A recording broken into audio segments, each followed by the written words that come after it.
In the 4th century, in the land that would become Hunan province, there was a fisherman from Wuling. History did not preserve his name. He is only ever called the fisherman. He knew his river the way all fishermen know their rivers. The particular color of the water in autumn, the rocks where fish gathered in the early morning, the stretch of bank where the willows trailed their fingers in the current. He had a boat, a net, and an ordinary life. One day in spring, he set out along the river as he always had. He did not know that the river had something to show him. The petals came first, pink petals on the water, more than could come from one tree, more than could come from a dozen trees. He followed them upstream, the way you follow something beautiful without deciding to. The river narrowed. On both banks, peach trees bloomed. Hundreds of them, perhaps thousands, their blossoms falling in the windless air like slow pink snow. The fragrance was unlike anything he had smelled before. The petals fell on his face, on his hands, on the still water around his boat. He did not stop. He could not have explained why, except that the river was asking him to continue.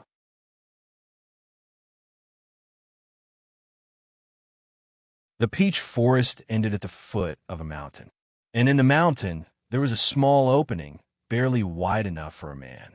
A faint light came from within. He pulled his boat onto the bank. He left everything behind, his net, his oars, the ordinary day he had been having. He entered the cave.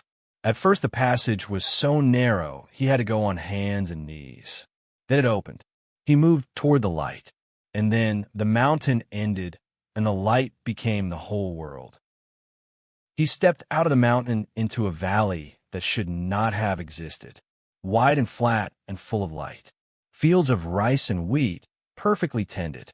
Mulberry trees and bamboo along the edges of clear streams. Houses with smoke rising from their kitchens. Chickens and dogs. Children running between the vegetable rows. Old people sitting in the sun, their faces unhurried. The air was warm. The light fell at an angle that made everything seem to be in the last hour before dusk, though it was morning. He stood at the mouth of the cave and could not speak. The valley spread before him like something he had always known was somewhere.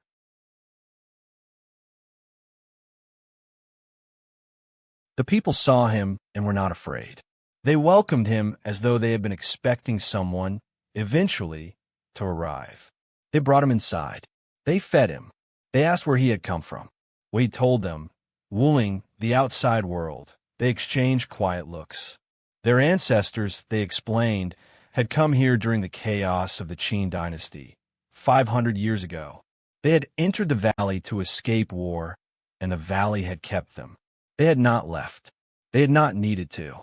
They asked the fisherman about the world outside. He told them, the Qin had fallen, the Han had risen and fallen, and now there was a new dynasty. They listened with the calm of people for whom these things were interesting in the way that distant weather is interesting, real but not concerning. He stayed for several days. Each household invited him to eat. He walked the fields. He sat with the old men in the afternoon sun. He watched the children tend to the chickens. He noticed that no one seemed to hurry. No one seemed to be afraid. The valley had its seasons, its work, its ordinary rhythms. People grew old here. People were born here. Laughter moved through it the way wind moves through grass, easily, without reason, always present. He understood nothing extraordinary about his days there, except that he could not stop noticing how quiet everything was. Not the quiet of emptiness, the quiet of a place that has everything it needs. When it came time to leave, the people walked with him to the edge of the valley, to the mouth of the cave. They did not ask him to stay, though perhaps he wished they had. They said only this, do not tell the people outside where we are. He passed back through the cave, from light into darkness into light. His boat was where he had left it, the net, the ordinary day. He rowed downstream, back toward Wuling, and as he went, he marked the way. A branch bent just so, a stone left at a fork, a notch in a tree. Small signs, visible only to someone looking. He would come back. Of course he would come back.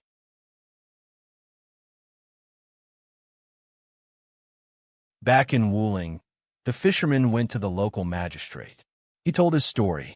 The magistrate sent men to find the valley. The fisherman went with them. He followed the river upstream, looking for his marks. The bent branch, the notched tree, the stone at the fork. They were gone. Not destroyed, simply not there. The river looked the same and different. The banks looked familiar and wrong. He led the men further and further, and the peach trees did not appear. The cave did not appear. The valley did not appear. The men grew impatient. They turned back. The fisherman continued alone for a little while longer, walking the bank in the quiet of the afternoon, looking at the water. Then he turned back too. Later, there was a scholar named Lu Ziji, a man of refinement and learning, known in his region for his wisdom. When he heard the fisherman's story, he immediately understood its significance. He made plans to find the valley himself. He gathered provisions. He told people of his intentions. He set out with purpose and method, the way a scholar approaches everything. He never found it either. The story ends there, without explanation. The valley did not appear for Lu Ziji. It has not appeared for anyone since. Tao Yuanming recorded this without comment. He did not say why. He did not need to.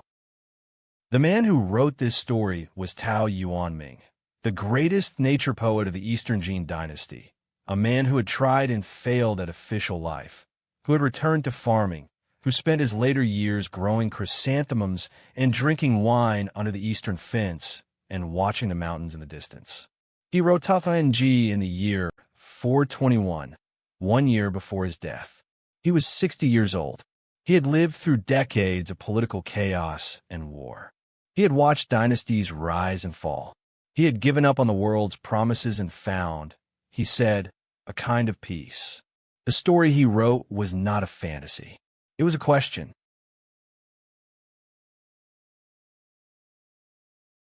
The valley was not a fairy tale. The people in it did not have magic. They had seeds and soil and the passing of seasons. They had children who grew old and died and were buried in the valley's ground. They had the same grief and the same laughter as anyone else. What they did not have was the outside world's particular brand of suffering. The wars that came from one man's ambition, the taxes that stripped a family's harvest, the orders that arrived from far away and meant nothing to the life being lived. They had what most people in most of history, in most of the world, have wanted and rarely had for long, to be left alone to live. The fisherman found the valley once. That was enough for the story. That he could not find it again is not the tragedy. It is the point. Some things can only be found when you are not looking. Some places exist only for those who arrive without a map. The peach blossoms are still falling on the water somewhere. They have been falling for 1,600 years. Every spring, along rivers in Hunan, the pink petals drift downstream, and a person in a boat looks at them and thinks, without knowing why, of following them. They never do, or perhaps, occasionally, someone does, and the river curve around the mountain, and the light in the cave is warm, and somewhere ahead, a valley is waiting, unhurried, tending its fields, keeping its peace, exactly as it always has been.